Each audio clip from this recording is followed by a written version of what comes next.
ఈరోజు ఇక్కడ విజయవాడ తూర్పు నియోజకవర్గం 15వ డివిజన్లో డిప్యూటీ మేయర్ ఆధ్వర్యంలో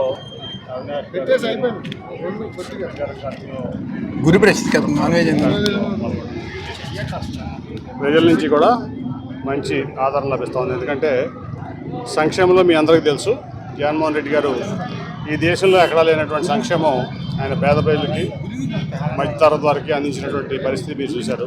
అట్లాగే ఇక్కడ గత 2 సార్లు నుంచి ఎమ్మెల్యేగా గద్దె రామ్మోహన్ గారు ఆయన ఒక్క చిన్న పని కూడా 2014 నుంచి 19 వరకు చంద్రబాబు నాయుడు గారు అధికారంలో ఉన్నారు, ఆయన ఎమ్మెల్యేగా ఉన్నారు.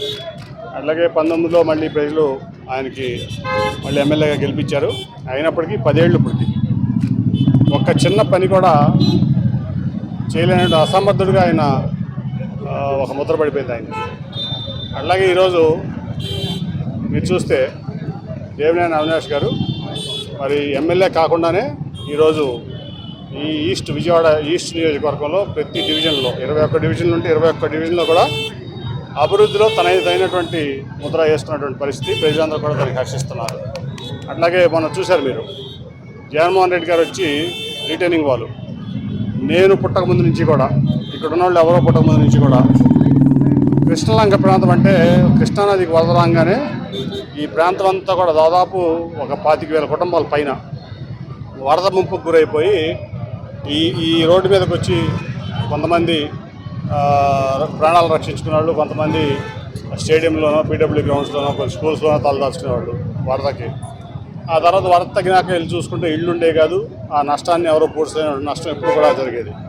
అటువంటిది మరి అవినాష్ గారి యొక్క అభ్యర్థన మేరకు ఇవాళ దాదాపు 650 కోట్లతో ఆ రిటైనింగ్ వాళ్ళు నిర్మించడం, ఈ ప్రాంతంలో దాదాపు 25,000 కుటుంబాలంటే 1,00,000 మందికి దగ్గర 1,00,000 మందికి పైగా మరి ఒక వరద నీటి నుంచి రక్షణ కల్పిస్తాం.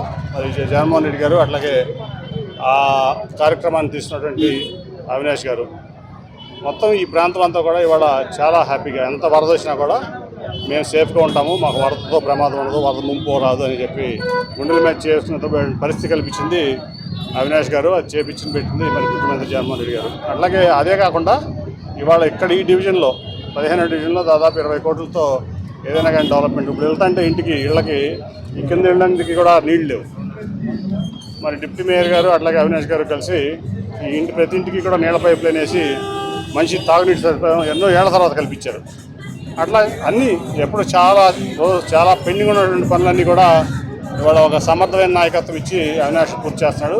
నిజంగా అభినందనీయం. అట్లాగే 94లో ఇండిపెండెంట్ ఎమ్మెల్యేగా గన్నవరంలో గెలిచాడు గద్దె రామ్మోహన్ గారు. ఒక్క చిన్న పని కూడా గన్నవరం ఆయన చేసింది పాపన పోలా. అలాగే 99 నుంచి 2004 వరకు ఎంపీగా చేశాడు. ఒక్క చిన్న పని కూడా విజయవాడ చేసినటువంటి దాఖలాలు లేవు. ఆ తర్వాత మళ్ళీ ఇప్పుడు 10 ఏళ్ళు ఇక్కడ ఎమ్మెల్యేగా చేస్తున్నాడు. కానీ ఆయన కేవలం ఒక మంచివాడు ముసుగులో ఉన్నటువంటి అసమర్థుడు, అట్లాగే ఒక అపరిచితుడు. ఆయన చెప్పేది ఒకటి, చేసేది ఒకటి, పైకి కనపడేది ఒకటి, లోన ఉండేది ఒకటి. సో అటువంటి వ్యక్తులకు ఓటేస్తే ఆ ఓటు కూడా వదలపోతుంది. ఇవాళ ఎమ్మెల్యే కూడా అవ్వకుండానే ఇంత అభివృద్ధి ఈస్ట్ కాన్స్టిట్యూషన్ చేసినటువంటి అవినాష్ లాంటి వ్యక్తులకు ఓటేస్తే ఖచ్చితంగా ఇంతకీ 10 రెట్లు మళ్ళీ అవినాష్ ఈ ప్రాంతాన్ని అభివృద్ధి చేస్తారు. అందరికీ రక్షణగా ఉంటాడు, అండగా కూడా ఉంటాడు ఏ సమస్య వచ్చినా. అట్లాగే సంక్షేమం మీకు తెలుసు, జగన్మోహన్ రెడ్డి గారు చేశారు. అలాగే చంద్రబాబు నాయుడు గారిని చూసాం, మొన్న మోడీ గారు వచ్చాడు. మరి ఆయన ఇంప్రెస్ చేయడానికి హిందీలో ఇంగ్లీష్లో మొత్తం స్పీచ్ చదివేశాడు. మరి ఆయనకి నాకు తెలిసి ఒక మొక్క హిందీ కూడా రాదు, తెలుగులో రాసుకుని ఇంగ్లీష్లో చదివేశాడు, హిందీలో చదివేశాడు, కొంచెం ఇంగ్లీష్లో చదివేశాడు. అంతకుముందేమో టెర్రరిస్ట్ అన్నాడు, ఇప్పుడు అసలు ఆయనంత మంచివాడు లేడు, గొప్పవాడు లేడు, ఈ దేశానికి ఆయనంత నేత లేడు అన్నాడు. అంతకుముందేమో ప్రపంచ దేశాలు మోడీ గారిని అసహించుకుంటున్నాయి అన్నాడు, వాళ్ళు ప్రపంచానికే మోడీ గారు ఆదర్శం అన్నాడు. అంటే ఒక ఊసర వెళ్ళలేగా, రంగులు మార్చే ఊసర వెళ్ళలేగా నిన్నొకటి ఇవాళ ఒకటి. ఆ రోజు తన పర్సనల్ ఎజెండాతో అక్కడ ప్రధానమంత్రి అయిపోతాం, ఎట్లా కొట్లా తలగా పులగం గవర్నమెంట్లో ఏదైనా వస్తే ఇక్కడ కొడుకును ముఖ్యమంత్రి చేసుకోవచ్చని అనుకుని ఆ పథకం పెంచుకోవడంతో అధికారం కోల్పోయి కుప్పకూలిపోయాడు.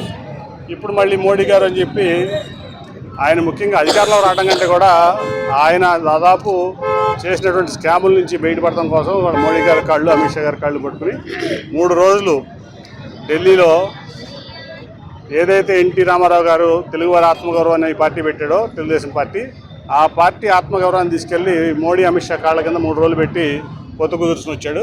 మళ్ళీ ఇవాళ ఇటు పవన్ కళ్యాణ్ని మోసం చేస్తున్నాడు, అటు బీజేపీని మోసం చేస్తాడు. ఒక పచ్చి మోసగాడు చంద్రబాబు నాయుడు. ఆయన వల్ల ఈ రాష్ట్రానికి ఉపయోగం లేదు, ఇక్కడ ప్రజలకి ఉపయోగం లేదు. కాబట్టి మైనారిటీ సోదరులు కానీ అందరూ గుర్తుంచుకోవాల్సింది ఏంటంటే మళ్ళీ ఇక్కడ జగన్మోహన్ రెడ్డి గారు రావాలి, పేదవాళ్ళకి సంక్షేమం కావాలంటే జగన్మోహన్ రెడ్డి గారు రావాలి.